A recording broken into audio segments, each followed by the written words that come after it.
How's it going, everyone? Teddy Solomon here with Don's Insiders alongside Sam Pasco, and we have a very special guest with us. We have Stevie Johnson on the phone with us. Stevie is an NFL wide receiver, very well-known athlete with roots in San Francisco, and it's really special that he's been able to join us for this interview. Stevie, thanks so much for joining us. Yeah, thanks for having me on, man. I appreciate being able to get on the Don's Insider.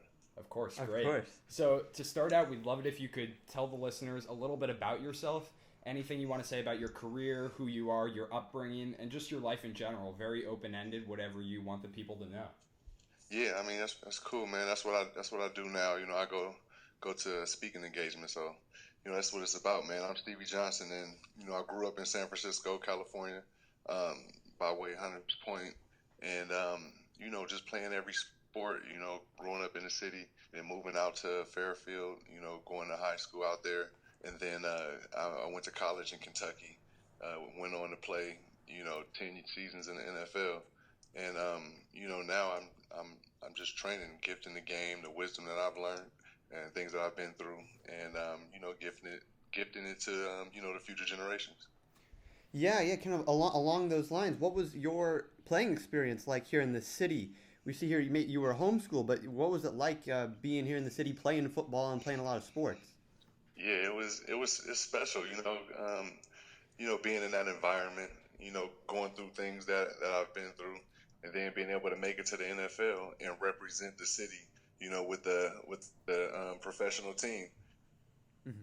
Yeah, definitely. You talked about representing the city. You said by way of Hunters Point, so obviously Candlestick Park, having been there. How special was it coming back and playing for the Niners after already having playing experience at University of Kentucky with the Bills, already having playing experience elsewhere? How special was it to be at home? Yeah, it was like living out a dream. I was saying, you only dream about, first you playing in the streets, playing two-hand touch and tackle with your friends, and then you grow up and then you're playing on a professional team. And I was, blessed and fortunate enough to, live that out, playing as a kid and playing for that home team and scoring touchdowns. So, I was I can say a symbol of hope for those that came from the same background as I did growing up in Hunters Point. Definitely, you're proof that someone does make it. That you can be in San Francisco here, play football, and you make it to the NFL. That's something really cool, and we try to, is something really cool in it, and we want to make sure we tell our fans about. And just moving along in your kind of younger part of your career. What was it like at Kentucky playing football? They're not quite a big, Alabama powerhouse, but they are well known now and pretty good football school and just school in general. What was your time like there? Right. It's just like the mentality of being a Don's athlete. They kind of overlook you, but then you got the talent. You just got to go out there and prove them wrong and prove some of them right, and that was our mentality in Kentucky because it was a dominant basketball school. Rajon Rondo was there, and the list continues with all the greats that was there in the basketball side. So we were overlooked, but we knew we had the talent, and when we went out there, we was actually the first team to get back to the bowl game, and it just started the trend. So every year we just been going to bowl games, and now we got light on our football program. So that's why I support my school and my city actually. Everywhere, with the Dons and going up and down California, because it don't matter, where you are. You just gotta, mentally be tough and get through it. Definitely, and we're glad you made that connection about teams that just seem to be overlooked, like the Dons, like you said, Kentucky football, because what we really cover is these mid-major players who sometimes are able to sneak into the NBA from small programs, like, for example, a guy from UNC Wilmington was able to make it and sign for the Lakers. Right. Do you think you would have been able to be as successful as you were, make the NFL, if you had gone to a powerhouse like maybe Alabama or Georgia or Notre Dame?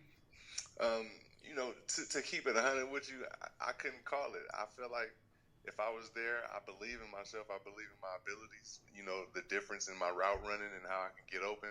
So, maybe it would have been easier. But then at the same time, day in and day out, we don't know how things may have gone, or playbooks or, offensive coaches, coordinators, anything could have happened. So, I don't tend to think too much about that. I just, I understand I am where I am. And, if you can get better from it, let's continue to try to get better. That was just the mindset and not even comparing with other schools. Mm-hmm.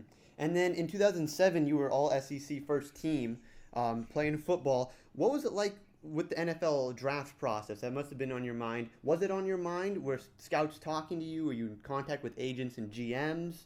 What was that process like? Because you picked in the 7th round. Did you know you were going to be picked there, and the Bills were going to take you? Yeah, well, it was interesting because I went 2 years at Chabot Junior College, which was also a school that was pretty much overlooked. They wanted me to go to a school in like Mississippi or something. So I just wanted to stay California minded with junior college. So I went there 2 years, and then I had 2 seasons in Kentucky, and it wasn't as many looks, but our game, like when we played those games like LSU, we played Florida's, it was like really big games, and I played well. So I was getting calls to where you may go mid, 4th, 5th, and but honestly, it didn't matter because I didn't have no more time in school. So I had to just see what would happen, whether I got picked or not. I know there's going to be a camp. That's what they were saying. You can always get on the camp after the draft, and so I was just like banking on my abilities, and I got fortunate enough to even get picked in the 7th round. So that was something that was pretty cool. Definitely. And just to make another connection to things that we cover over here on Don's Insiders, a player, Isaiah Pinheiro, he started out at junior college. He went on, he transferred to a couple schools, and he ended up signing with his hometown Sacramento Kings. Do you think junior college really helped shape you to be the player and the person that you've become today? Oh man, yes, definitely. I give respect to all of the guys that make it out of the junior college level because I mean, not saying that it's harder for the guys straight from high school to Division One, but it's just a different mindset. You really on your own, and it's a battle, it's a grind with a lot of athletes, and you gotta be different to get out of that. It's responsibility, it's sacrifice, all the same with the Division One, but there's no. I don't want to say it like for lack of a better term, but there's no guidance really. So you got to really grow up fast, and that's why I give a lot of props to the JUCO family and guys that go that route because they're pretty. I mean, it's pretty tough. You got to be tough mentally to get through it. So I would always give props that way. Yes, we've talked to a lot of players where they've considered transferring and other stuff to kind of build that maturity. It seems like you were able to find that at that exactly. level, and then maybe you're able to kind of propel yourself forward into your NFL career.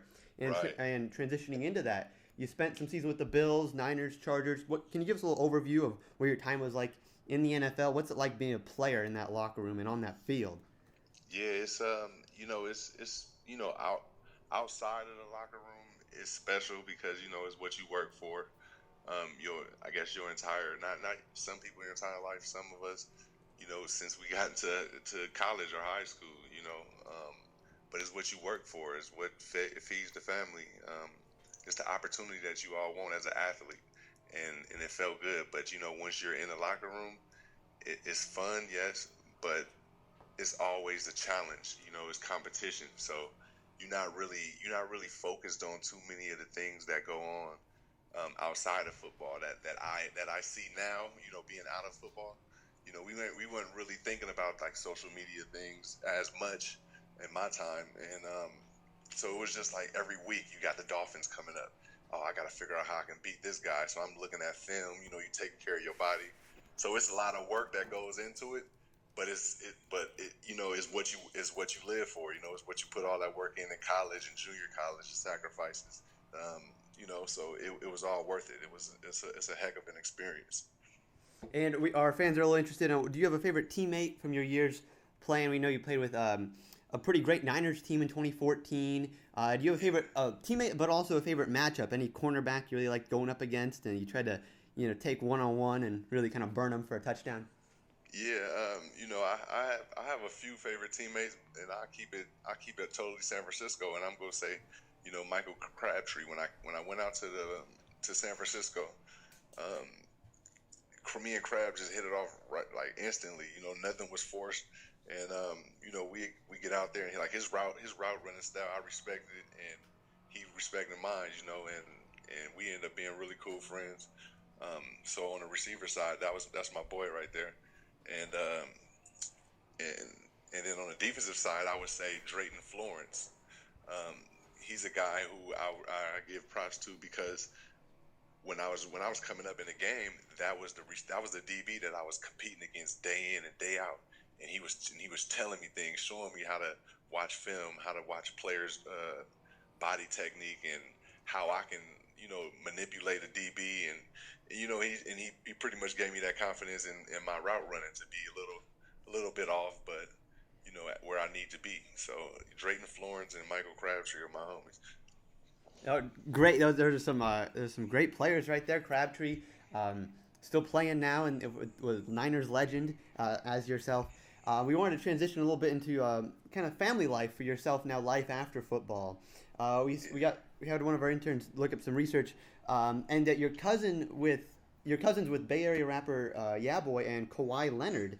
What is that like? How's the 4th of July barbecue like with those guys? It's all good. We all tied in with the same circles.